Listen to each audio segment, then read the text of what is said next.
The last thing I expected to see that night was a clown staring at me from a set of bushes. Even now, years later, that's the image I remember most clearly.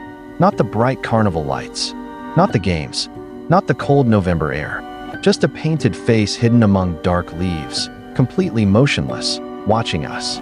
At 14 years old, I already had a lifelong fear of clowns.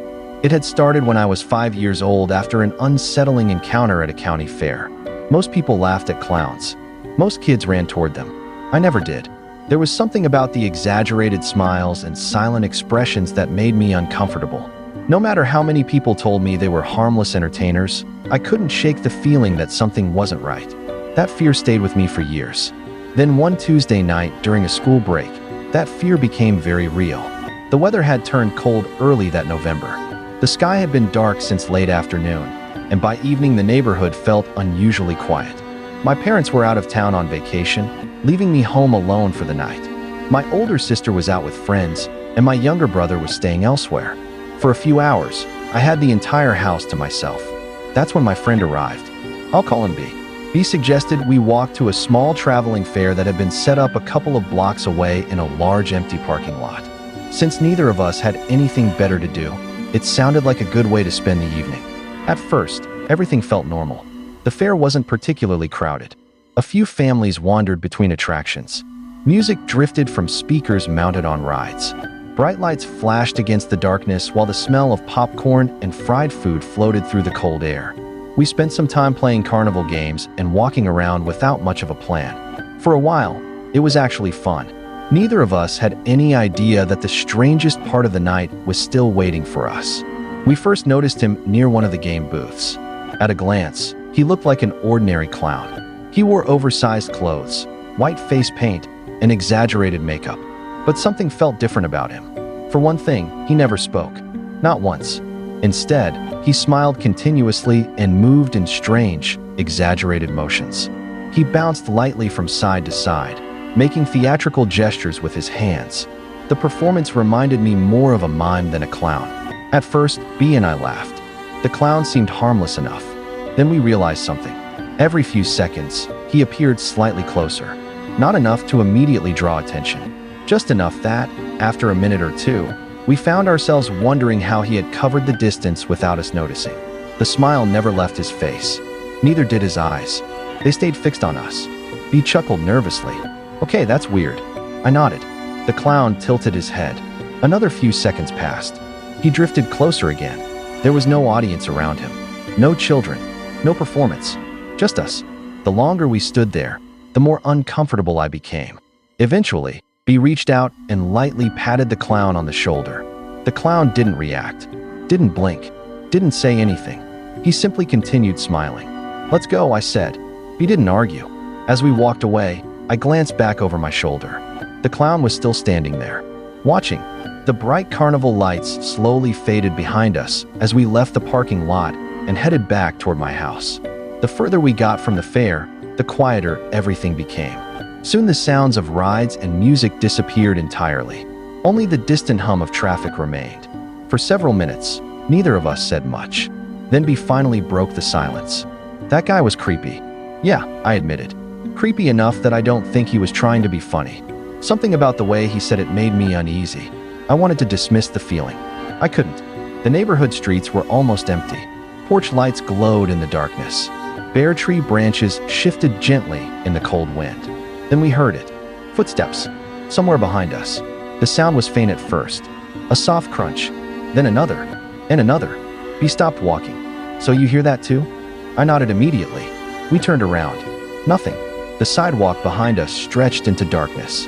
Empty front yards lined both sides of the street. No pedestrians. No movement. No clown. For a moment, we convinced ourselves it was nothing. Maybe another person walking nearby. Maybe an animal. Maybe our imaginations. We continued toward my house. A minute later, the footsteps returned. This time they sounded closer.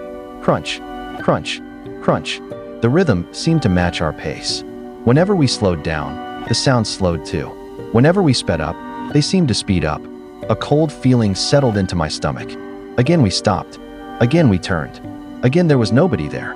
The silence that followed felt almost worse than the footsteps themselves. He stared into the darkness for several seconds. I don't like this. Neither did I. The rest of the walk became increasingly tense. Every shadow seemed suspicious. Every movement caught our attention. Neither of us wanted to admit how frightened we were becoming. Finally, B sighed. I'm just gonna go home. The idea immediately made me nervous. As scared as he was, I felt even worse about being alone. No, I said quickly. Just come hang out at my house for a while. He looked uncertain. I could tell he wanted to leave, but eventually he agreed. We picked up our pace and headed toward my street. By the time my house came into view, both of us were desperate to get inside. The neighborhood was completely still. No cars, no people, no sounds except the occasional gust of wind. I reached my front door and pulled my keychain from my pocket. My fingers were numb from the cold. The darkness didn't help. I fumbled through the keys, trying to figure out which one opened the front door. The first key didn't fit. The second key wouldn't turn. My anxiety skyrocketed. Behind us, the street remained silent. Then B suddenly grabbed my arm. Hard. Don't move, he whispered. The tone of his voice sent a jolt through my entire body. Slowly, I turned around and immediately wished I hadn't. Across the property line, partially concealed within my neighbor's bushes, stood the clown. He wasn't performing anymore. He wasn't pretending to entertain anyone. He was simply standing there, watching us. The leaves concealed most of his body, but his painted face remained visible through the branches. His eyes appeared locked directly onto ours. For a second, nobody moved. My mind struggled to process what I was seeing. The clown from the fair. The clown we had left behind. The clown we thought was gone, standing outside my house. Then he noticed that we had seen him. Slowly, he stepped out from the bushes. 1 foot, then another. His smile never changed, and he began walking toward us. Panic exploded inside me. I turned back to the door and desperately shoved keys into the lock. The first attempt failed. My hands were shaking too badly. The second attempt slipped. Behind me, I could hear footsteps approaching across the driveway. Not running, not rushing, just steadily getting closer. Finally, the correct key slid into place. I twisted it. The lock clicked. I yanked the door open. Go, go, go.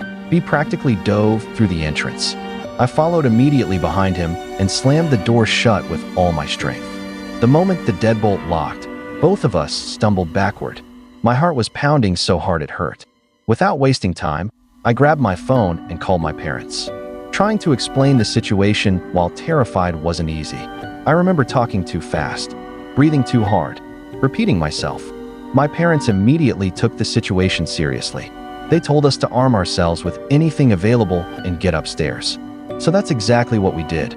Every creak inside the house sounded amplified. Every shadow seemed threatening. We hurried upstairs and entered my younger brother's bedroom. From there, we carefully approached the window. For several seconds, neither of us wanted to look outside. Finally, we did, and what we saw made my blood run cold. The clown was standing in our driveway, looking directly up at the window, looking directly at us. For a moment, it felt as though time had stopped. The clown stood completely still beneath the pale glow of a nearby streetlight. No movement, no gestures, no performance, just silence. The distance between us should have made it difficult for him to see exactly where we were standing. Yet it felt as though he knew, as though he had been waiting for us to appear. The realization was terrifying. B immediately stepped backward. I shut the blinds so fast that they rattled against the window frame. Then both of us dropped to the floor. The room suddenly felt much smaller. Our breathing sounded impossibly loud. Every few seconds we exchanged nervous glances. Neither of us knew what to do next. Part of me wanted to look outside again. Another part of me was afraid of what I might see. The minutes crawled by. Each sound from outside made us jump. A branch scraping against the house. Wind moving through the trees. The distant bark of a dog. Every noise felt like a warning. We imagined countless possibilities. Maybe he was trying to scare us. Maybe he was waiting for us to come outside. Maybe he intended something far worse. The uncertainty was unbearable. Eventually, after what felt like hours but was probably less than 10 minutes, curiosity got the better of us. Carefully, we moved back toward the window. Slowly, I parted the blinds. The driveway was empty. The clown was gone. At least, that's what it looked like. Neither of us felt relieved. Not completely, because we never saw him leave. We never heard footsteps.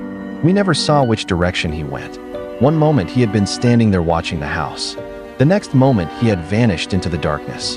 For all we knew, he could have been hiding somewhere on the property, behind a shed, between houses, inside another patch of bushes, waiting. Neither of us slept much that night. And although years have passed since it happened, one question still lingers in my mind. Why did that clown follow us from the fair? I don't know who he was. I don't know what he wanted. And I don't know what might have happened if we'd arrived at my front door even 30 seconds later. What I do know is this: we made it inside just in time. And that fact alone has stayed with me far longer than any child